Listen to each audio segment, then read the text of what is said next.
audio level? No. Okay. Anywhere in the... Oh, there you go.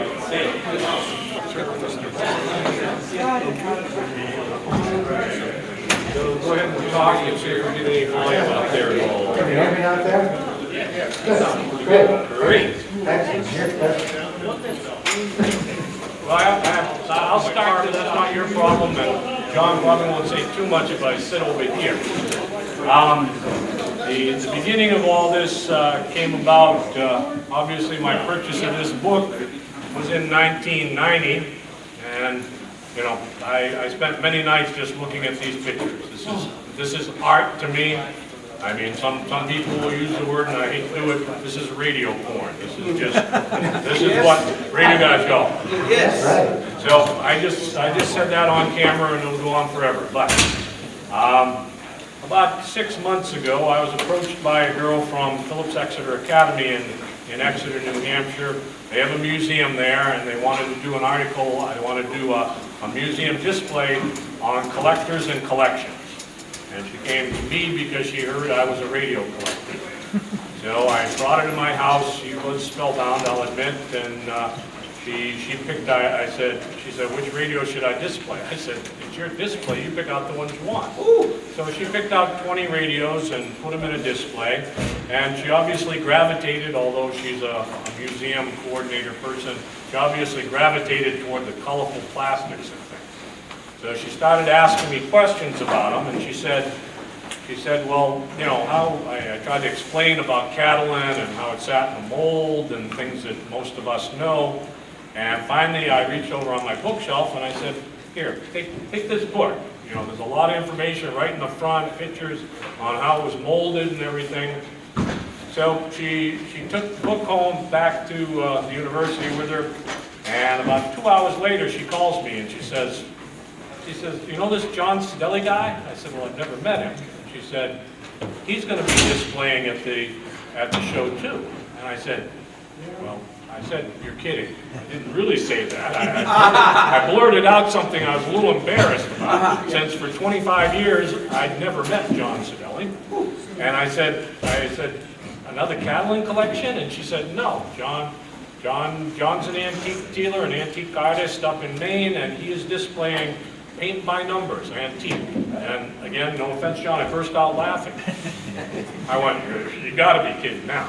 And she said, no, this stuff is gorgeous. She said, I was up in Maine and saw it displayed, and I said, well, who am I to say? I said, if I had met John 25 years ago, I'd probably be a lot richer today. So John is, one of the things you might want to understand here is John doesn't have any Catalin radios. This was a snapshot in time for John. He'd been in antiques, and we'll let him talk in a minute here and explain this better, but he'd been in antiques for years. He'd seen, you ladies I'm sure have seen bakelite jewelry. He was familiar with that, and these radios kept coming up. So he went at this, and he saw the beauty in it, he saw the art in it, he understands that you know, people love this stuff, and he worked hard. Exactly how hard, I'll let him tell you, but he put together that book. Well, I think we all know this book is the Bible of Catalin. What always amazes me is how complete it is. For 25 years ago, I basically only know 2 Catalin radios that aren't in this book. One of them is that black thing over there, which isn't particularly, the jewelry box, the third one in this row, not particularly beautiful, but it is Catalin. And you can tell it's Catalin because you can see that plastic on the inside is bowed right up, because the Catalin around it keeps shrinking on it, and eventually the Catalin's going to crack on the corner, because 90% of those do. And the radio is not that beautiful and probably would draw back from the book here. So I'll let John say either he didn't notice or he didn't care, because either one, this book is awesome. It is as complete as it could be, and it's probably why he never did a second edition, because there weren't a whole lot more to say. So with that said, you know, John displayed at the show. His daughter Elise came with him, and I'll tell you, I'm smart enough to know if I said, John, can you come to our radio show? John would have blew me off. But so I talked to his daughter Elise and said, Elise, you think your dad had come to the show and talked to other people about Catalin radios? And she says, I think we can do it. She talked me into it. So here we are today. I'm also happy to say that John lives up in coastal Maine, and Elise lives in the western side of Massachusetts, so that allowed them to come back together and see each other for a few minutes. So with that put aside, I put together the questions that everybody had asked earlier, and some that I put in here myself, but this period snapshot in time, I'll call it again, of John. I guess I'd ask John, you know, before you did the pier show, which is important to the original display of this in the 80s, and then your book a few years later, tell us how you gravitated into this. You're obviously in antiques, you did general antiques and other things, so tell us a little bit. I was what I call a legitimate antiques dealer. I was dealing in 18th and 19th century American antiques, painted furniture, weather vans, and related accessories. And in the course of our travels, we started gravitating towards these big black jewelry. I live with two women, my wife and my daughter, and they love to go to vintage clothing stores. And that's the kind of place you find some of this colorful big black jewelry. So we started buying them, and pretty soon we had a whole bowl full of, big wooden bowl full of bracelets, and one of it I was buying for $10, and eventually a lot of them became $500 and $1,000 bracelets. So that was before the big light craze. Anyway, so we fell in love with the material really first, and started wanting to find larger objects. Started collecting salt and pepper shakers made of bakelite, clocks, and so that had kind of a vague memory of my grandmother. Had a radio made of this material that was, on our kitchen table, it was maroon and yellow. It was a faded bullet.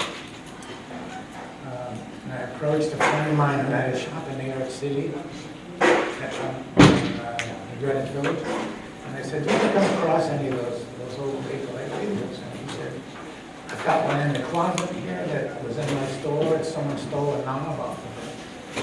And he said, "If I can find it, you can have it." So the first Catalin radio that I had was really given to me for free. It was missing a knob, and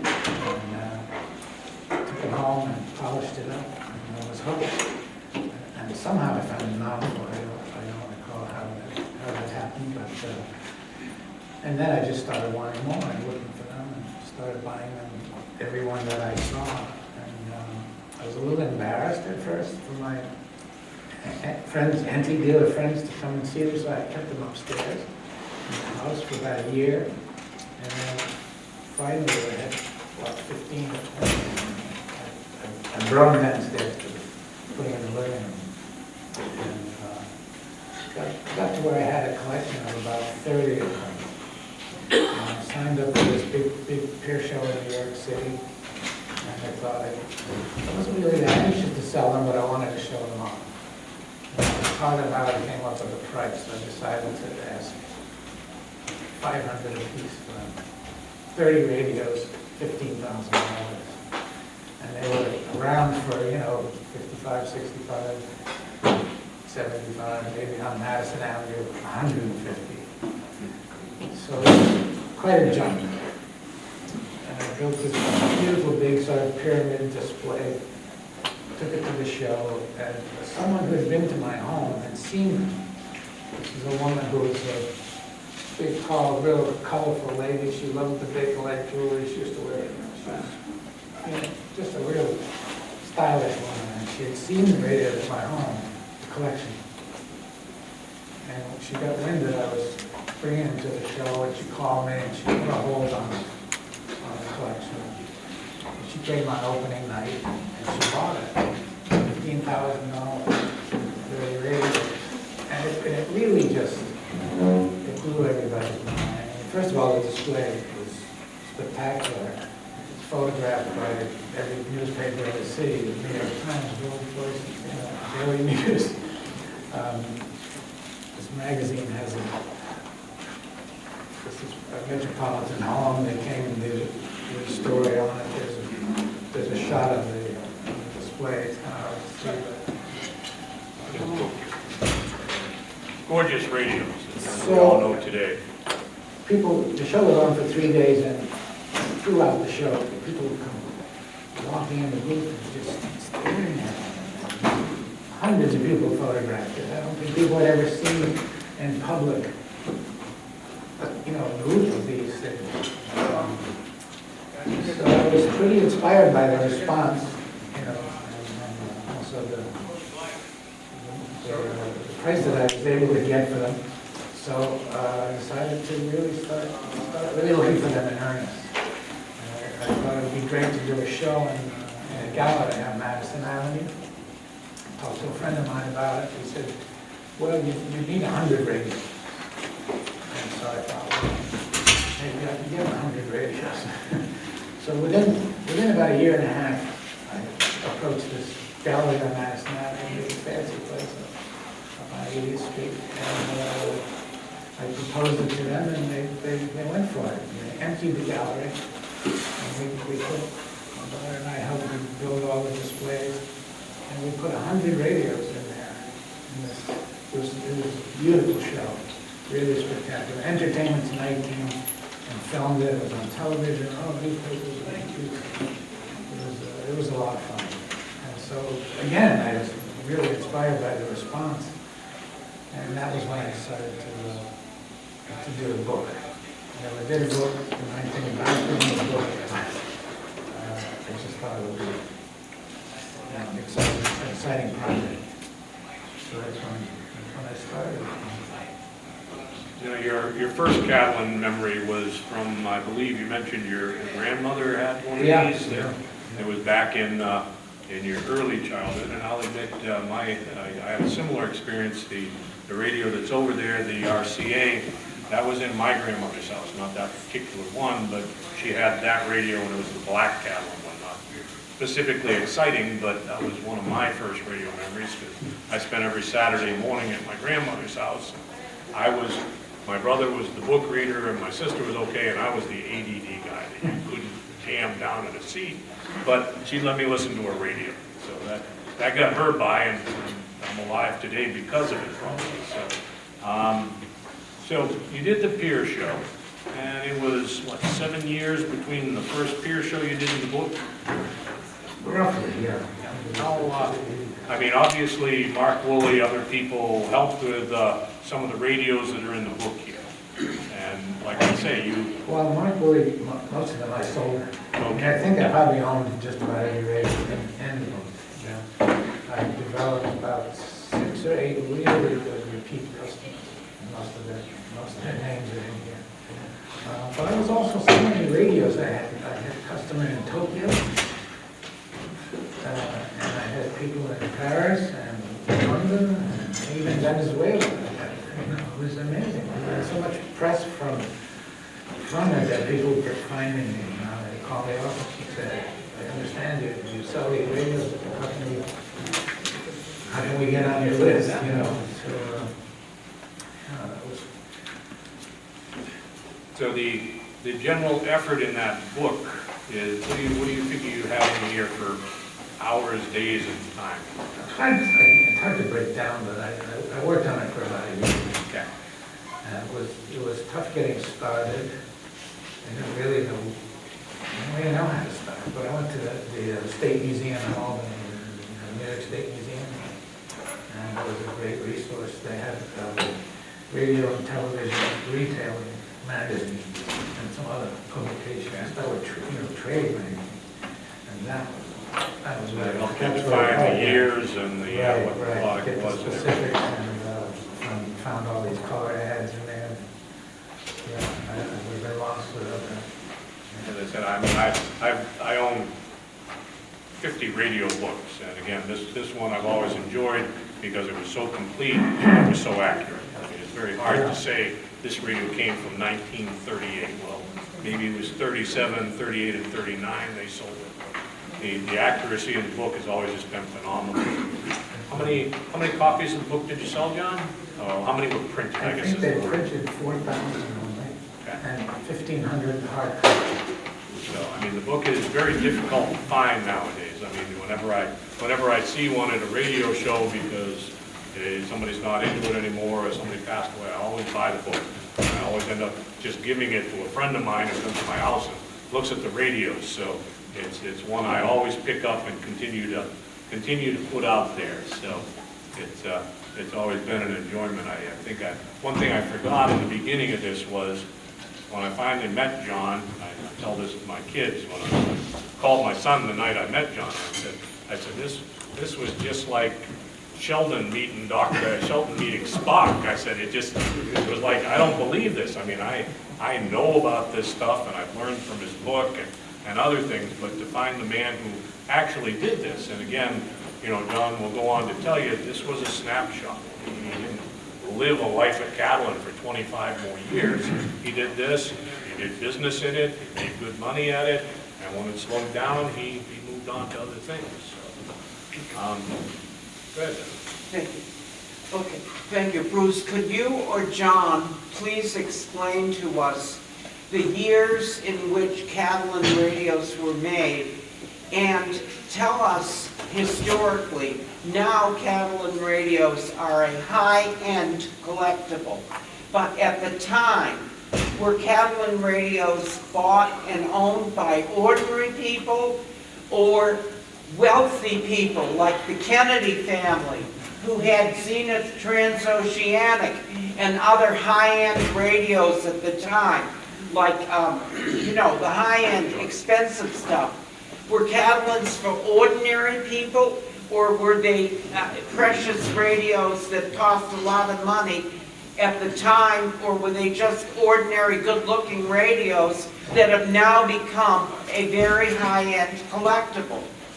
Well, I'll do that and let John add to it. Basically, they competed against wooden radios in their stock. I mean, they were some of your earliest plastics. They were not expensive. They were equal to or cheaper than wooden sets. They were not expensive at the time. They weren't like buying a Zenith Stratosphere that normal people couldn't afford. They were in the general market area of the common individual, so you could buy this at Christmas. Go ahead, John. I think I disagree with that a little bit. Okay. They were actually priced, if you look at some of these ads, and you see that from the plastics companies, touting this Catalin, the gem of plastics, and there was so much enthusiasm about it, and they really cost, they were $20, you know, they were twice as much as wooden radios or some of the round Bakelite radios. Excuse me. So they were, I can't say who bought them particularly, but they were, of the table sets, they were the top end. The industry was very excited about these things. Okay, so Catalin has to do with the history of plastics and or resins, as opposed to being a cheap Bakelite cabinet, right? Which was a molding powder. Okay, what were the years of these Catalin Roughly radios? 37 to 47. It's a very short range. 1937, 1947, that was the period of time. And They were, during the war. So a Catalin radio was existent through World War II. If you find one, it had been used during the war. Sure. absolutely. Did they have miniature tubes or full-size octal You tubes? answer that one. They had both. I mean, they typically, any Catalin you see, that chassis was used in a wooden set too, not And were the exclusively. good ones well made? Were the good ones well made by the good companies like Fada or whatever? Were they good companies? Yeah, I mean, they were typical strong companies during that period of time who wanted to offer a range of products. I mean, some Catalins were made by a company that only made Catalin, but most of them had a chassis that they used somewhere else. So was the production cut off by World War II All once the radio war production. started? Pretty much. All radio production was. Oh, Just so like the cars. Catalins picked up after the war a little bit. But by then, there was so much development during the war of plastics that they moved on. I understand that the process of molding the Catalin takes 3 days. It's very labor intensive, a lot of work. It's like molding fiberglass, has to sit in a mold for a period of time. So as John said, and he corrected me and he's right, it was more work to put out a Catalin radio. You had breakage problems and all that. And then when better plastics were developed during the war, I use that word better, but I'll use the word cheaper plastics, then you got into your polystyrenes and your stuff that you saw in the 50s and 60s. After the war, there were only a couple of companies that really continued making catalysts. A lot of the ones that were being made before the war, they just... they never Okay, so really who is to blame, or not to blame, for making them such a high-end and precious collectible now today? Is it you all or other people that push them out? I'll pin it right on I take John. full responsibility. Guys, I take full responsibility. I'll take a little of the responsibility, and from my perspective, this is art. I mean, I'm a radio collector, and I think you all know that. And the circuit inside, that's more up to Tom than me. I'll turn it on, and I want to make sure it works, but I look at that, and that's art. I don't care in anybody's book. Sir, go I ahead. have 2 questions. Where does the word Catalin come from? Anything to do with Spain? Second question, were they all AC/DC sets, or did some have transformers? Well, I'll ask John if one of the questions that was down here was, and John is the only guy I know that might be able to answer this, if I've got a bracelet on, it's Bakelite. If I've got a radio, it's Catalin. Any idea? Because obviously us radio collectors have Bakelite radios, and they're brown. They're not overly attractive. Any idea how that happened? Bakelite's become really just a generic term. And Catalin was a brand name. Right. It was a brand of plastic. And it was a brand of casting resin. And there were a lot of companies that made casting resin. They had different names. Oh, and you said costume jewelry was Yeah. made out of it too? Yeah, Oh, absolutely. Before. Beautiful stuff. gorgeous stuff. And the prices on it, you know, respectively, are also very, very high. And those are held up. What color is Catalin if you don't put the pigmentation in it? I think it's just kind of a clearish. Okay, oh, that's nice, neutral, and then you, like you See say, the radio on the end over here, that's turning yellow again, but that radio is really an alabaster white color if it was sanded down. And you'll see on the far end, I think, is the fade of bullet there. They always turn that pumpkin color after a period of time. So if you would take that radio on the end, take a piece of sandpaper and sand it a little while, it will turn white, or I call it alabaster, because inside, and you can see it better on the one here, some of it's clear, some of it's white, some of it's a very translucent material actually, until it gets a ton of UV on it. So. My wife and I had a show management company for 15 or 20 years. We used to organize antique shows, so we were in touch with hundreds of dealers. And every show that we did, I exhibited at. And I always had a display of radios, so they were in the press all the time, you know, in promotion for the show. And that's how it just built, you know. And dealers who would come to the shows, very often would bring them to me, because, you know, they knew that I was looking for them. Can Catalin radios today be fixed up or repaired electrically so they give good AM reception without hum and so they give good quality reception of, say, WBZ? Can they be fixed up by people who know how to fix them? Again, they're going to be pretty much equal to the wooden radio of the same time period. It's the identical chassis in it. The second radio in the general television, that's available in a wooden radio, that's available in a plastic radio, it's available in a Catalin radio, because it's the same chassis. So Bruce, have you fixed up some of yours, or have some of yours been fixed up, or are they only eye candy just to look at? They work. I call them working eye candy. Do I listen to these radios? No. I want to know that it works. Again, I don't personally do repairs, but a friend of mine does. Tom, our membership secretary, he does my repair work for me. I don't have time, unfortunately, so with everything else I do, I can't afford to do it, but I like to know at some point in time when I sell the radio that it's gonna work for whoever wants to buy it. Yeah, all the radios that I sold, I sold working. I had a man in Schenectady who I met through the local antique radio club, and he repaired them all for me, and I ran into him years later, and I said, gee, I wonder how many of those things are there, because I was bringing you boxes full every few weeks. And he said, I can tell you exactly. I kept track. He had all the slips for it, 450 Catalin radios. He fixed for me.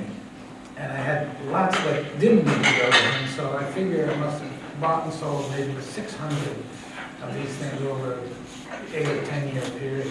It's hard to believe. So these are AC/DC radios without a big transformer inside of them, right? One of the, in a discussion I had with John, I was asking him about, when he purchased radios and things, and he told me a story about being at Brimfield, and Brimfield's close enough to the Canadian border, so the guys from Canada would come down with stacks of Addison radios and sell them to John. I mean, that I would have loved to have seen. Yeah, they were all really country dealers, the guys, go out and sold colors and painted and stuff. But once they got to know me, they started running ads in all the papers all across Canada, looking for these Addison radios. And I tried to keep them off the market. When I had like 4 guys from Canada, they would come to my house before the show. And where I had my shop, and they'd pull in and they would just, they're unloading all the radios. At a certain point, I thought, I can't just keep buying them all. I didn't want to. I don't know, John, I would have tried. I was trying to keep them off the field at Brookline. I wanted to keep the place up. But they had they were stacked like cordwood or something.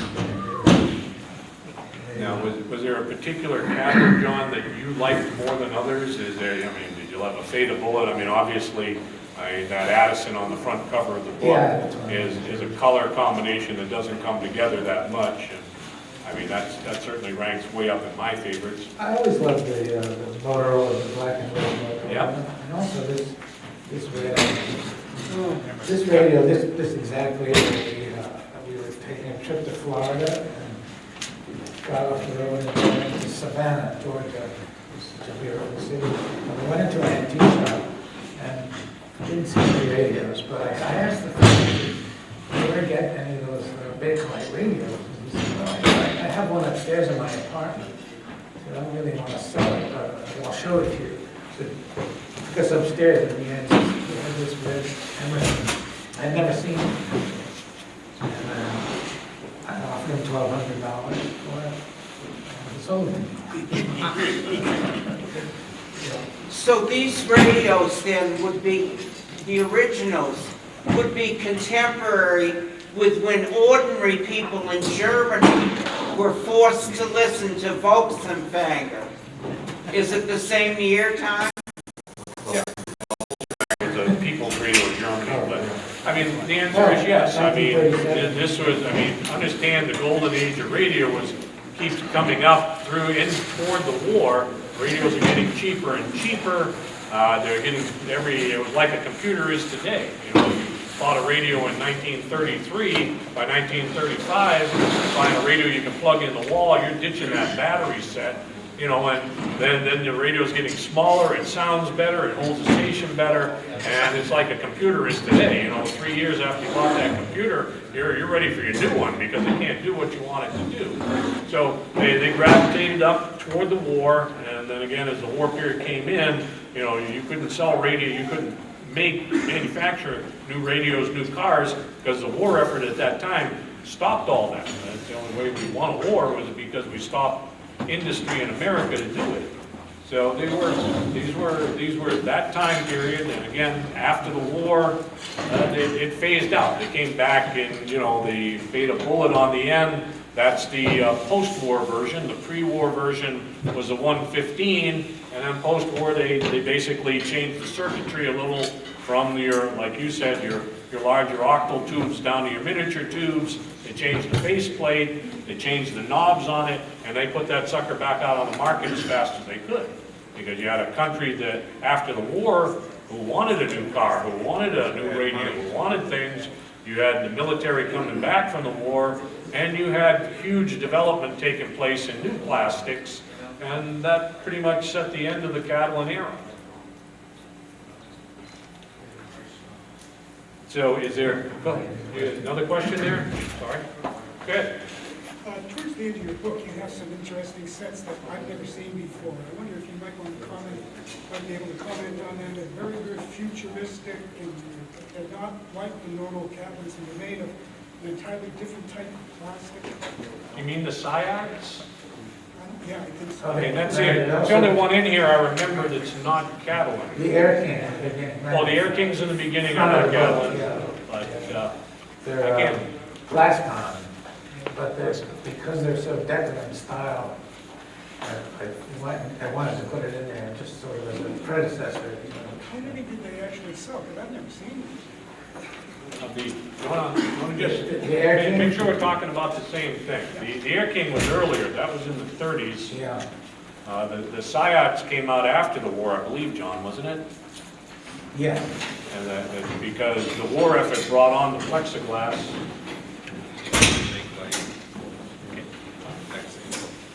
And the war effort came on, and that's when plastic resins really took off. GE doing plexiglass, and, during the development during the war effort. The SIACs, I think, is what he was alluding to. That one is plexiglass. It's unusual. You don't see it. Now, here's a question for you, John. I'm looking at your garage page, and I think you mentioned that the most expensive Catalin ever sold. Yeah, several of the collectors that are, in this book have since sold their collections. And this one friend of mine, Susan and Cliff Freeman, they sold their collections at Bonham's auction house in New York City. And they did very well, but in this green, two-tone green came around. At the time that I did the book, nobody had ever seen another one in that color, and I think still to this day, nobody's ever seen another one, which is strange, because they must have made. Well, anyway, this radio sold for $110,000. That's kind of amazing. So the radio that Rich mentioned is the SIACs, and again, this is plexiglass. It was formed out of sheets and molded over. One of the main reasons you don't see this, I think, was price. If I remember right, John wrote it Yeah, in it was, here. I think $69.95. I mean, it went for $69.95 after the war, when you could buy a common radio for $20 or less. So they're not common.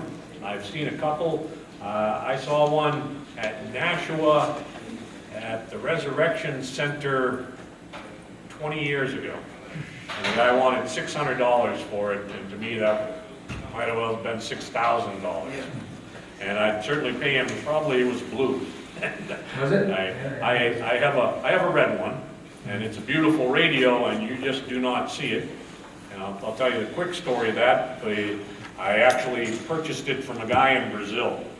And I was concerned because, of course, he says he's got it, he's in Brazil, and he wants money up front, and he sends me a picture of it, which was what I called a stock picture. I think it was the one right out of this book. I said, you want to sell me that radio, you send me the picture of you holding it, and we'll talk again. And he really had it, and I bought it, so those are very difficult radios to find. I've seen probably 5 of them in my lifetime. I don't know how many John saw, but they're not out there. How did you get it? Well, I had it shipped to me.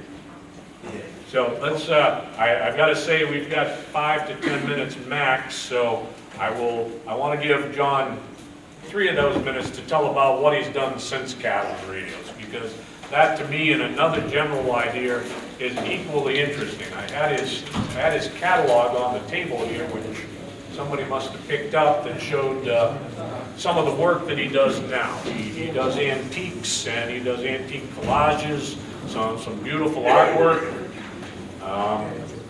You can come up and grab this and pass it around. People can take a look at it. It's some very interesting art, and again, that's one of the things I've enjoyed about John is understanding, you know, I'm a radio guy, I'll admit it.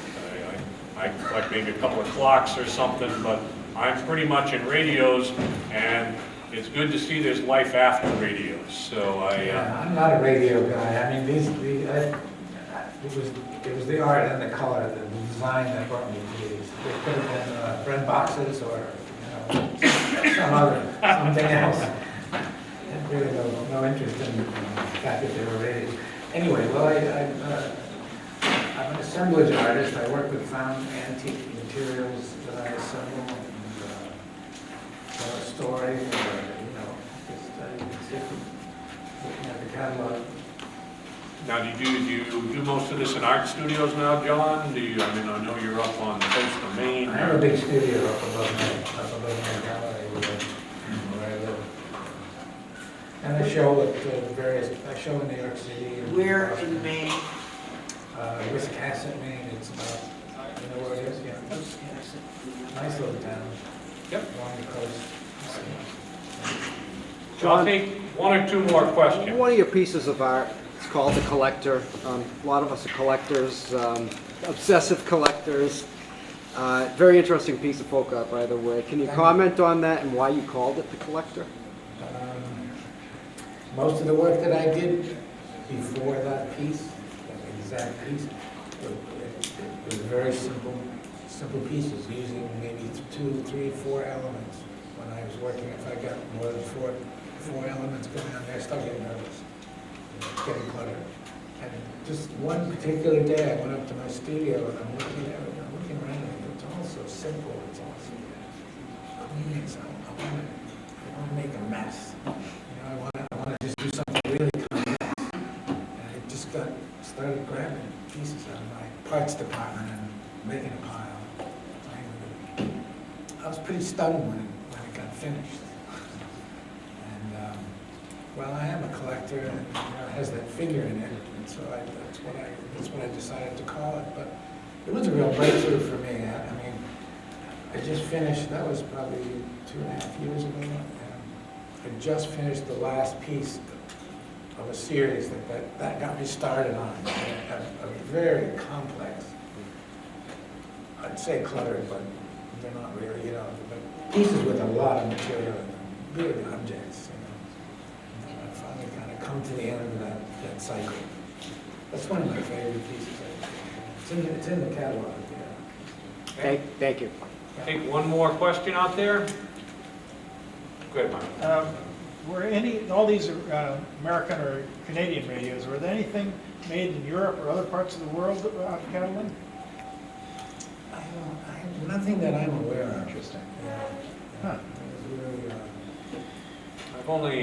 I'm not particularly aware of a Catalin radio that wasn't made in either Canada or the United States. There is a Namco Catalin radio. It's not in John's book. If you go online and you look up Namco, you'll find it.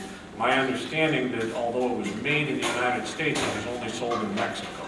They seem to always come up over the border, and I know of nothing in Europe. I mean, I've seen other plastics out of Europe, colorful things, but I'm not aware of any Catalins not made in either Canada or the United States. So, I'd like to thank John. Yeah. Thank you, sir. Thank you, Lee, for putting this together for us. Thank you very much. I appreciate you all coming to listen to John. We'll have to go now. If you want a quick question with John, you can ask him. Did anybody bring this, Mrs. Pelletier found it on the floor?